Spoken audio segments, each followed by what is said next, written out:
ये अंटार्कटिका है।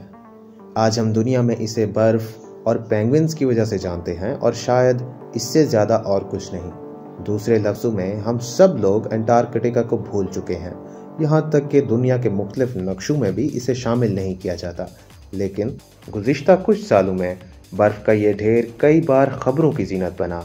ज़्यादातर इसके पिघलने की वजह से समंदर के पानी का लेवल बढ़ा, जिसकी वजह से इसने लोगों को अपनी तरफ मुतवज्जे किया। लेकिन आज हम सब मसलों से हटकर एक अहम सवाल के बारे में डिस्कस करेंगे, जो अंटार्कटिका के बारे में सबसे ज़्यादा अहम है। क्या होगा अगर अंटार्कटिका की सारी बर्फ़ पिघल जाए? और उससे भी ज़्यादा अहम सवाल ये है कि जब ये पिघल जाएगा तो इसके नीचे से आग क्यों निकलेगी? सबसे पहले शुरू करते हैं कि इसके पिघलने के बाद बाकी दुनिया के साथ क्या होगा। अंटार्कटिका का 98% हिस्सा बर्फ़ की मोटी तह पर मुश्तमिल है, जिसे आइस शीट कहते हैं, जिसकी औसतन मोटाई 1.6 किलोमीटर है।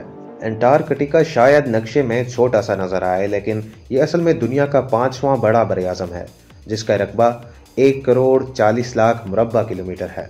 हमारी ज़मीन का 70% फ्रेश वाटर अंटार्कटिका में बर्फ़ की शक्ल में पड़ा हुआ है।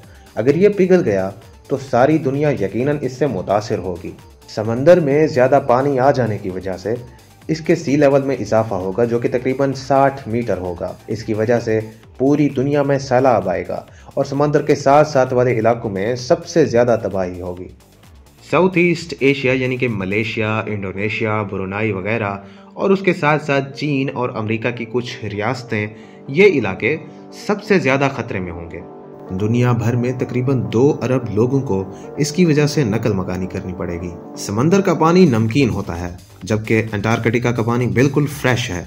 जब ये पानी समंदर में हल होगा तो उसकी वजह से समंदर के पानी में नमक की मिकदार कम होगी, यानी कि समंदर की सैलिनिटी कम होगी। समंदर में बहुत सारे ऐसे जानदार होते हैं जो कि नमकीन पानी में जिंदा रह सकते हैं, जैसे कि कोरल रीफ वगैरह। इसीलिए ये मैरीन लाइफ को बहुत ज़्यादा नुकसान पहुंचाएगा, यहाँ तक कि कुछ तो हमेशा के लिए नापैद भी हो सकते हैं। सैलिनिटी कम होने की वजह से समंदर के पानी की डेंसिटी भी कम हो जाएगी, और डेंसिटी कम होने की वजह से ओशन करंट्स डिस्टर्ब होंगे, जिसकी वजह से मुमकिन है कि ज़्यादा बारिशों वाले इलाके सहरा में तब्दील हो सकते हैं, और हो सकता है कि सहराओं में इतना ज़्यादा पानी हो कि वहाँ सैलाब आ जाएं। इसकी वजह से हमें अंदाज़ा नहीं हो पाएगा कि कब और कहाँ बारिशें होने वाली हैं। हमारा मौसमियाती माहौल पूरी तरह से दरहम बरहम हो जाएगा। अंटार्कटिका अब ऐसे दिखता है। अगर इससे बर्फ़ का ये कवर उठा लिया जाए तो ये हमें हैरान करके रख देगा। अंटार्कटिका के नीचे सारी ज़मीन असल में आतिशफशां से भरे हुए पहाड़ों की है। यहाँ से बर्फ़ हटाने से नए जजीरे वजूद में आएंगे, जैसे कि इंडोनेशिया में है। चलें अब जानते हैं कि बर्फ़ के जाने के बाद यहाँ पर ज़िंदगी कैसी होगी। बावजूद इसके कि यहाँ से बर्फ़ हट चुकी होगी, ये फिर भी रहने के काबिल नहीं होगा। ये अब भी ज़मीन के साउथ पोल यानी कि हमारी ज़मीन के जनूबी कोने पर ही मौजूद होगा, जिसकी वजह से यहाँ बहुत ज़्यादा सर्दी होगी और तकरीबन 6 माह के लिए तो यहाँ पर सूरज नहीं निकलेगा।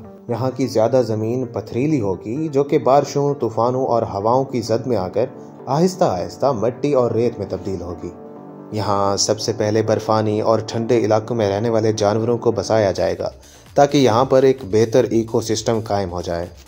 यहाँ की ज़्यादा ज़मीन कुछ यूँ होगी। ये वो लेक्स हैं जो कि ग्लेशियर्स की वजह से बनती हैं। अब इनकी वजह से यहाँ पर खेती बाड़ी नहीं हो पाएगी, लेकिन यहाँ अब माइनिंग की इंडस्ट्री लगाकर फ़ायदा उठाया जा सकता है। मुमकिन है कि अंटार्कटिका में कुछ कीमती धातें और मिनरल्स वगैरह छुपे हों, लेकिन अब सवाल ये है कि इनसे फ़ायदा कौन उठाएगा। दुनिया में 7 ऐसे ममालिक हैं जिन्होंने इस जगह पर कब्ज़ा जमाया हुआ है, लेकिन ये अभी वाज़े नहीं है। हो सकता है कि यूएनओ ये फैसला करे कि जिस मुल्क को अंटार्कटिका के पिघलने की वजह से ज़्यादा नुकसान पहुंचा है, उसे यहाँ पर ज़्यादा ज़मीन दी जाएगी। या फिर एक रास्ता ये भी है कि अंटार्कटिका के पिघलने की वजह से जिन लोगों ने नकल मकानी की और जिनके पास अब घर मौजूद नहीं है, उन्हें यहाँ पर ज़मीन दी जाए और एक अलग से मुल्क बसाया जाए, यानी कि एक ऐसा मुल्क जो कि सारा का सारा रेफ्यूजीज से बना हुआ हो। हम उम्मीद करते हैं कि आपको ये वीडियो पसंद आई होगी। अगर आप और भी ऐसी वीडियोस देखना चाहते हैं तो वीडियो को लाइक करें और हमारे चैनल को सब्सक्राइब कर दें।